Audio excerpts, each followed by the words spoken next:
Vendredi 13 mai. Lecture du livre des Actes des Apôtres, chapitre 13, versets 26 à 33. En ces jours-là, Paul vint à Antioche de Pisidie.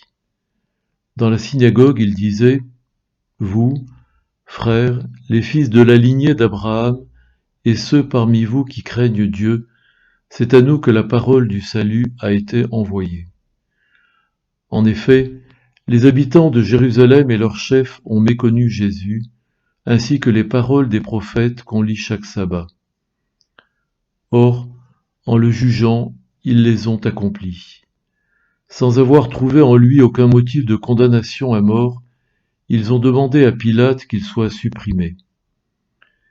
Et après avoir accompli tout ce qui était écrit de lui, ils l'ont descendu du bois de la croix et mis au tombeau.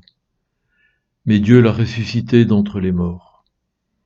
Il est apparu pendant bien des jours à ceux qui étaient montés avec lui de Galilée à Jérusalem et qui sont maintenant ses témoins devant le peuple.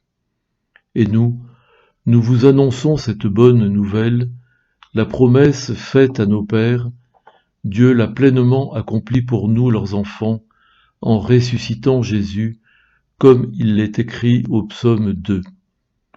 Tu es mon fils, moi, aujourd'hui, je t'ai engendré. Parole du Seigneur, nous rendons grâce à Dieu. Frères et sœurs dans le Christ, les versets soumis à notre étude, tirés du livre des Actes des Apôtres, nous parlent, nous interpellent sur l'accomplissement des promesses faites par le Seigneur, énoncées par la bouche des prophètes et lues dans les synagogues. En effet, d'après les Écritures, Dieu a ressuscité Jésus d'entre les morts et c'est cela la réalisation de la promesse. Ainsi, Dieu a manifesté sa puissance de vie et révélé par le Messie annoncé par les Écritures. D'où, voici la tâche qu'accomplissaient les apôtres dans leur mission. C'est de rappeler aux nations que la bonne nouvelle est pour nous et de cette bonne nouvelle, une promesse est pour tous. Paul, dans les versets qui nous sont proposés, cite plusieurs textes des psaumes et des prophètes que ceux qui l'écoutent connaissent bien afin de les aider à croire à cela. La bonne nouvelle est pour nous tous.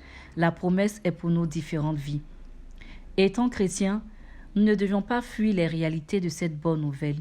Nous devons fixer nos regards vers le Christ, contempler la parole de Dieu, la méditer jour et nuit, car c'est elle la promesse qui nous est donnée.